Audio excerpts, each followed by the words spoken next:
لوگوں سے عزتیں تلاش کرتے ہو تو وہ کیا تمہیں عزت دیں گے؟ وہ تو کل اچھا کہتے ہیں، پرسوں برا کہنے لگ جاتے ہیں۔ لوگوں کے سامنے گڈ بک میں آنا چاہو گے تو وہ تو سویرے تمہارے بارے میں کچھ کہیں گے، شام کچھ اور کہیں گے۔ اپنی روحانی زندگی آباد کریں، اپنے مسلح کو وقت دیں، اور دنیا سے چھپ کر، اس موبائل کو بند کر کے، اور اپنے آپ سے بھی چھپ کے اور تنہا ہو کے، چھپا کے سارا کچھ اپنے آنسو اپنے رب کی بارگاہ میں پیش کریں، اس کے حضور حاضری دیں۔ سنو نا ترمذی کی حدیث، اور اسے یاد رکھنا، نبی پاک علیہ السلام نے فرمایا اپنے دکھ لوگوں کے سامنے نہ بیان کرنا، سیٹھوں نوابوں کو نہ بتاتے پھرنا، دنیا داروں کے سامنے جا کے نہ رونا کہ میں تکلیف میں ہوں۔ فرمایا اگر دنیا داروں کو دکھ بتاؤ گے رب تمہیں کبھی غنی نہیں کرے گا، اور لوگ ہیں کہ الٹا مذاق اڑائیں گے۔ آپ کی جس سے بڑی پکی یاری ہے نا، پکی، وہ تب تک پکی ہے جب تک آپ نے 50,000 مانگا نہیں، اور جس وقت آپ نے کہہ دیا کہ میں مجبور ہوں میری مدد کر، تو پھر ختم ہو گئی دوستی۔ لوگوں کی تعلقات آپ کے ساتھ تب تک ہیں جب تک آپ ان سے کوئی ضرورت وابستہ نہیں کرتے۔ کریم محبوب فرمانے لگے بندوں کے سامنے دکھ نہ بیان کرنا، اللہ تجھے کبھی غنی نہیں کرے گا۔ تو اپنے دکھ اپنے رب کو بتا، تو دعائیں مانگ، تو اس کی بارگاہ میں حاضر ہو، تو اس کے حضور عرض کر۔ فرمایا اپنے دکھ اپنے رب کو بتا، وہ جلدی کرے یا دیر سے کرے تجھے ساری دنیا سے بے نیاز کر دے گا، تجھے کسی کا محتاج نہیں رہنے دے گا۔ اپنے مسلح کو، اپنی دعاؤں، ایک بزرگ فرماتے ہیں میں نے دعا مانگنے کا طریقہ اپنی بیوی سے سیکھا۔ دعا مانگنے کا طریقہ اپنی، سیکھنے والے تو اپنے بچوں سے بھی سیکھ لیتے ہیں، سیکھنے والے تو ہر ایک سے سیکھتے ہیں۔ وہ کہتے ہیں میں نے دعا مانگنے کا سلیقہ اپنی بیوی سے سیکھا ہے۔ حضرت وہ کس طرح؟ فرمانے لگے میری بیوی نے نا مجھے کوئی کام بتایا، کچھ پیسوں کی ضرورت کے لیے کہا، تو میں نے اسے کہا کہ بھئی ابھی میرے پاس نہیں ہے، کچھ دنوں میں آتے ہیں تو میں دے دوں گا۔ عورتوں کی عادت ہوتی ہے وہ بار بار یاد کراتی ہیں، 2-4 دنوں کے بعد پھر اس نے کہا حضرت وہ میں نے کہا تھا کچھ پیسے، میں نے اسے کہا کہ ابھی میرے پاس نہیں ہے، کچھ دنوں میں ملتے ہیں تو میں تمہیں دے دوں گا۔ اس نے کچھ دنوں کے بعد پھر کہا حضور وہ میں نے کچھ پیسے کہے تھے۔ فرماتے میں نے ڈانٹ دیا، میں نے کہا کہ کیا تو روز مجھے شرمندہ کرتی ہے، کہا نا میرے پاس نہیں ہے، ہوں گے تو دے دوں گا، تو روز یاد کراتی ہے۔ فرماتے ہیں اس نے پہلے تو میری ڈانٹ کو سہا، پھر میرے سخت جملوں نے اس کی آنکھوں میں آنسو پیدا کر دیے، پھر اس نے اپنے آنچل میں اپنے اس دکھ کو سمیٹا، اور پھر اس نے ایک جملہ کہا تو میں رو پڑا، اور مجھے اپنے رب سے مانگنے کا طریقہ آ گیا۔ مجھے کہنے لگی حضرت جی آپ نے ڈانٹ دیا، میں نے سہ لیا، پر آپ ہی میرے شوہر ہیں، بتائیں نا آپ سے نہ کہوں تو میں کس سے جا کے کہوں۔ فرماتے ہیں میں رو پڑا، اور میں کھل کے رویا، اور میں تڑپ کے رویا، اور پھر میری سسکیاں بند گئیں۔ تو مجھے کہنے لگی آپ کو کیا ہوا؟ میں نے کہا مجھے بھی دعا مانگنی آ گئی ہے، جب میں اسے کہوں گا نا اللہ تو ہی میرا رب ہے، میں تجھ سے نہ کہوں تو میں کس سے جا کے کہوں؟ میں کیوں کسی بندے سے سوال کروں؟ میں کیوں کسی دنیا دار سے کہوں؟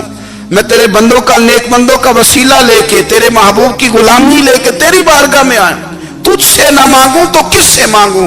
سمجھ آ گئی ہے؟ جب میں اس رنگ میں مانگوں گا تو پھر رب میرے اوپر بڑا ہی فضل فرمائے گا، وہ میرے اوپر بڑی رحمت کرے گا، وہ میرے لیے آسانیاں کرے گا۔ عزیز دوستو، ہم اس طرح کرنے لگ گئے ہیں کہ ہم نے نا اپنے تعلقات پر اعتماد کرنا شروع کر دیا ہے۔ میرے تعلقات بہت ہیں، ہم نے اپنی دولت پر اعتماد کرنا شروع کر دیا ہے، میرے پاس دولت بہت ہے۔ ہم نے اپنے علم پر، اپنی شہرت پر اعتماد کرنا شروع کر دیا ہے کہ میرے پاس فلاں چیز بہت ہے۔ یاد رکھنا جب بے نیاز اپنی صفت بے نیازی دکھاتا ہے تو بڑی بڑی دولتوں والے مجبور نظر آتے ہیں۔ بھائیو جب انسان کا رشتہ اپنے مالک کے ساتھ ہوتا ہے پھر تو غم بھی کچھ نہیں کہتے، پریشانیاں بھی کچھ نہیں کہتی، پھر تو زندگی صبر والی، پھر تو زندگی توکل والی، پھر تو زندگی بھروسے والی، پھر انسان اپنے آپ کو رسوا نہیں کرتا، دنیا داروں سے امیدیں اس کی ختم ہو جاتی، امیدیں اللہ رسول سے لگا لیتا ہے، مضبوط ہو جاتا ہے، مضبوط، طاقتور ہو جاتا ہے، خوددار ہو جاتا ہے، باوقار باعزت ہو جاتا ہے۔ حضرت بہلول دانا رحمت اللہ علیہ بیٹھے تھے تو ہارون رشید حج کر کے آ رہا تھا، تو رستے میں حضرت شیخ سے ملاقات ہو گئی تو السلام علیکم کے بعد کہنے لگا حضور کوئی حکم ہو تو بتائیے گا. تو حضرت بہلول دنا فرمانے لگے تیرا رب کون ہے؟ اس نے کہا اللہ. تو فرمایا میرا کون ہے؟ کہا اللہ. فرمانے لگے تو بڑا ہی بیوقوف ہے، کیا تو یہ سمجھتا ہے کہ رب ہارون رشید کو تو دے گا اور بہلول دانا کو بھول جائے گا؟ تیرا بھی وہی رب ہے، میرا بھی وہی رب ہے. اس نے اگر تجھے دے کے آزمایا ہے تو ہو سکتا ہے مجھے نہ دے کے آزما رہا ہو. جب اس کی حکمت کے تقاضے ہوں گے تو عطا کرے گا اور دے گا. تو جا اپنا کام کر. بھائی اپنی روحانی زندگی، اپنی عبادات، اپنے وظائف، اپنے روزمرہ کے معاملات، اپنی دعائیں، اپنا استغفار. دیکھو کوئی مشکل کام تو نہیں 2 رکوع ہیں سورہ واقعہ کی اگر رات کو پڑھ لی جائے تو. میں کس طرح یہ بات بیان کروں کہ تعویذ بانٹنا آسان ہے اور وظیفہ بتانا مشکل ہے. سارا دن تعویذ بانٹیں تو لوگ لینے کو تیار ہیں، اور اگر آپ وظیفہ بتائیں تو کہتے ہیں تو مشکل کام ہے. او خدا کے بندے، اگر آپ کا تعلق قرآن پاک کے ساتھ مضبوط ہو، قرآن پاک کے ساتھ اگر آپ کا رشتہ ہو، لوگ سفارشیں ڈھونڈتے ہیں نا دنیا میں کوئی تعلق مل جائے تو میرا کام ہو جائے. دنیا میں اتنا مشکل معاملہ ہے، آخرت میں مجھے بتائیے گا کتنا مشکل معاملہ ہوگا. میرے نبی پاک صلی اللہ تعالی علیہ وسلم نے فرمایا جو لوگ سورہ ملک پڑھا کرتے تھے نا، سورہ ملک، یہ سورت ملک قیامت میں ان کی سفارش کرے گی اور اس طرح کرے گی کہ کہے گی اے اللہ یہاں اس بندے کو جنت میں داخل کر دے یا مجھے قرآن پاک سے علیحدہ کر دے. تو رب فرمائے گا جا اس کا دامن تھام کے اسے جنت تک پہنچایا. آپ بات کو سمجھیں، جب آپ کے تعلقات اپنے معاملات کے ساتھ مضبوط ہوں گے، یہ نبی کریم نے وعدہ کیا ہے کہ تو سورت واقعہ پڑھ تیرے گھر میں فاقہ نہیں آئے گا. حضرت عبداللہ ابن مسعود رضی اللہ تعالیٰ عنہ بیمار تھے تو حضرت عثمان غنی رضی اللہ تعالیٰ عنہ تیمارداری کے لیے تشریف لے گئے اور جا کر کے کہا کہ آپ بڑے بیمار ہیں، آپ کی بیٹیاں زیادہ ہیں، میں چاہتا ہوں کہ خزانے میں سے کچھ مدد کروں. تو سیدنا عبداللہ ابن مسعود رضی اللہ تعالیٰ عنہ اٹھ کے بیٹھ گئے اور کہنے لگے امیر المومنین اللہ آپ کو میری طرف سے، میری بیٹیوں کی طرف سے بہتر صلہ دے. میری بیٹیوں کو کسی خزانے کی ضرورت نہیں، میں نے انہیں خزانہ دے دیا ہے. کہا جناب آپ نے کون سا خزانہ دیا ہے؟ میں آپ کے مالی معاملات کو جانتا ہوں. تو فرمانے لگے امیر المومنین میرے نبی کریم نے فرمایا ہے جو سورت واقعہ پڑھے اسے کبھی فاقہ نہیں آتا. میں نے بیٹیوں کو یاد کرا دی ہے، یہ خزانہ میں نے انہیں دے دیا ہے. وہ سارے والدین سنیں جو بیٹیوں کے لیے پریشان رہتے. حضرت عبداللہ ابن مسعود نصیحت کر رہے ہیں، فرمانے لگے میں نے سورت واقعہ یاد بھی کرا دی ہے، پڑھنے کی عادت بھی ڈال دی ہے. حضور نے فرمایا ہے جو سورت واقعہ پڑھے اسے فاقہ نہیں آتا.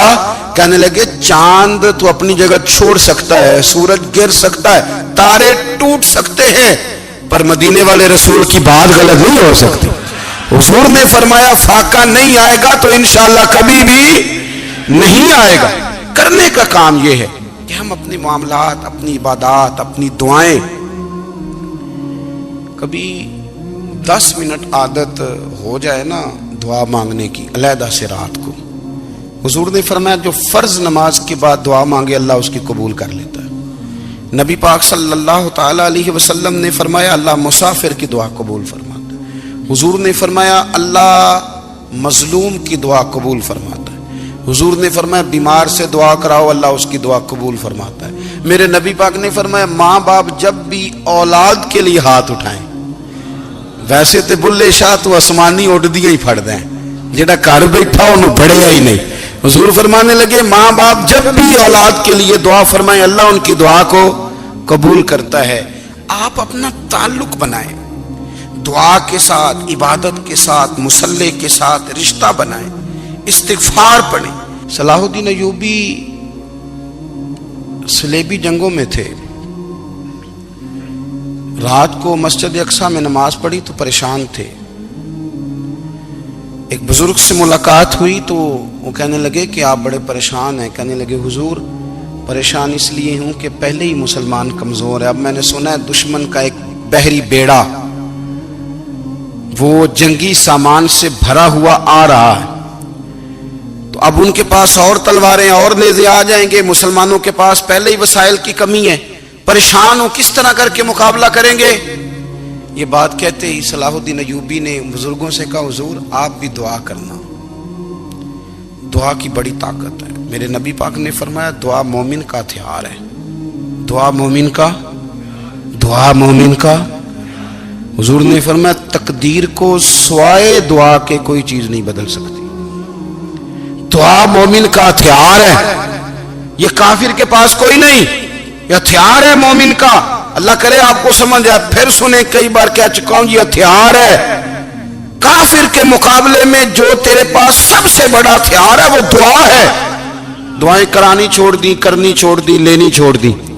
حضرت سیدنا انس بن مالک رضی اللہ تعالیٰ عنہ فرمایا کرتے تھے، میں نے وہ رنگ دیکھا ہے جب حضور دعا مانگتے تھے اور حضور کی مقدس آنکھوں میں آنسو بھی ساتھ ہی بہا کرتے تھے، میں نے وہ انداز دیکھا ہے۔ تو صلاح الدین ایوبی بزرگ سے کہنے لگے آپ بھی دعا کیجیے، اور خود رونے لگے اور سر سجدے میں رکھ کے رونے لگے، اور عشاء سے لے کر فجر تک روئے، خوب روئے۔ صبح وہ بزرگ آئے تو صلاح الدین ایوبی کا خوبصورت اور ہنستا ہوا چہرہ دیکھا، کہنے لگے آپ بڑے خوش ہیں، رات تو میں نے بڑے روتے ہوئے دیکھا تھا۔ تو کہنے لگے حضور وہ جو بحری بیڑا آ رہا تھا نا وہ پانی میں ڈوب گیا ہے، اب وہ نہیں آ رہا، ابھی خبر آئی ہے تو میں بڑا خوش ہوں۔ بزرگ کہنے لگے اٹھ سینے سے لگ اور سن ایک بات، وہ بحری بیڑا پانی میں نہیں ڈوبا، وہ تیرے آنسوؤں میں ڈوب گیا ہے۔ وہ جو تو رات رویا ہے نا رب کریم کی بارگاہ میں تو وہ ڈوب گیا ہے۔ حضرت عائشہ صدیقہ رضی اللہ تعالیٰ عنہ فرماتی ہیں ایک عورت تھی اور اسے نبی پاک صلی اللہ تعالیٰ علیہ وسلم نے نا وہ کلمہ پڑھ کے مسلمان ہوئی، مدینہ طیبہ آ گئی، تو حضور نے مسجد نبوی شریف میں اس کے لیے مکان، ایک سادہ سا کمرہ ساتھ مسجد کے بنوا دیا، وہیں رہنے لگی۔ اکثر وہ سیدہ طیبہ کے پاس آتی تو حضرت عائشہ صدیقہ رضی اللہ تعالیٰ عنہ فرماتی ہیں وہ بڑی باتیں سناتی اور آخر میں کہتی وہ ہار والا دن بھی بڑا عجیب دن تھا اور میرے رب کی قدرتوں کا دن تھا، وہ بھی بڑا عجیب دن تھا۔ سیدہ عائشہ صدیقہ رضی اللہ تعالیٰ عنہ ایک دن فرمانے لگی کہ تو ہار والے دن کا بڑا ذکر کرتی ہے، وہ کیا دن تھا؟ تو خاتون کہنے لگی اماں جی وہ دن تھا جب میرے رب پر بھروسہ اور مضبوط ہو گیا، جس دن میرا اپنے رب پر توکل اور بڑھا، میرے ایمان میں یقین میں اور پختگی آئی۔ کہنے لگی میں ایک گھر کی کنیز تھی، نوکرانی تھی، اس گھر میں ایک بچی تھی جس کے پاس سونے چاندی ہیرے جواہرات کا ہار تھا۔ اس زمانے میں نا چمڑے کے اوپر لوگ ہیرے جواہرات لگاتے تھے، کئی دفعہ سرخ رنگ کے چمڑے پہ لگائے جاتے تھے، وہ بچی پہنتی تھی تو کہتی ہوں بچی کے اس نے اتار کے رکھا یا اس سے گرا وہ ہار تو چیل اسے اٹھا کے لے گئی گوشت سمجھ کے اور میرے سامنے اٹھا کے لے گئی۔ گھر والوں نے مجھ سے پوچھا، یہ بخاری میں موجود ہے، گھر والوں نے پوچھا مجھ سے کہ وہ ہار کہاں ہے تو میں نے کہا چیل اٹھا کے لے گئی۔ گھر میں کچھ چوری ہو جائے تو سب سے پہلا الزام کس پہ لگتا ہے؟ ملازمین پہ۔ کہتے انہوں نے مجھے بڑا مارا، بڑی تکلیف تھی، حتیٰ کہ میری شرمگاہ تک کی تلاشی لی، میری عزت اتنی خراب کی میں بتا نہیں سکتی۔ میں نے اپنی زندگی میں ایک واقعہ دیکھا، ایک امیر گھر میں چوری ہو گئی، ملازم کو اتنا مارا کہ وہ چارپائی پہ پڑ گیا، پولیس والوں سے اتنی مار پروائی گئی کہ وہ بیچارہ چارپائی پہ پڑ گیا، اور پھر وہ اتنا بیمار ہوا اور کچھ دنوں کے بعد پتہ چل گیا کہ چور تو اپنا بیٹا ہے ان کا، پھر اس کا انتقال ہو گیا۔ اب وہ سیٹھ صاحب اور گھر والے آ کے نا مرنے والے کے کان میں معافیاں مانگ رہے ہیں، کان میں۔ تو میں نے ان سے پھر کہا تھا کہ یہ تو اب چلا گیا ہے، تمہارا زور چلتا تھا نا تو تم نے قانون خریدا اور تم نے اسے جتنا ہو سکا تم نے اسے مار پڑوائی، تمہارے پاس جو عدالتیں تھی تم نے وہاں کاروائی کی، اب ایک عدالت قیامت کے دن لگے گی۔ یہ کمزور تھا نا، کچھ کر نہیں سکا۔ میرے نبی پاک صلی اللہ علیہ وسلم نے فرمایا سن لو، اگر سینگ والی بکری نے بغیر سینگ والی بکری کو تکلیف دی ہوگی نا تو قیامت کے دن اسے بھی بدلہ دینا پڑے گا کہ تیرے پاس سینگ تھے اور تو نے اسے مارا تھا۔ وہ خاتون عرض کرتی ہے سیدہ عائشہ کی خدمت میں کہ مجھے بڑا مارا، مجھے تکلیف دی، میں کہہ رہی تھی کہ میرے سامنے چیل لے گئی ہے پر وہ نہیں مان رہے تھے، اماں جی انہوں نے مجھے بڑا مارا۔ حضرت عائشہ صدیقہ کہتی ہیں پھر کیا ہوا؟ کہنے لگی اماں جی جب کوئی میرا مددگار نہ رہا، مجھے تکلیف دے رہے تھے، رسوا کر رہے تھے، تو میں نے اپنے رب سے مدد چاہی، میرے رب کی طرف میں نے توجہ کی، میں نے کہا مالک اب تو ہی میرا مددگار ہے۔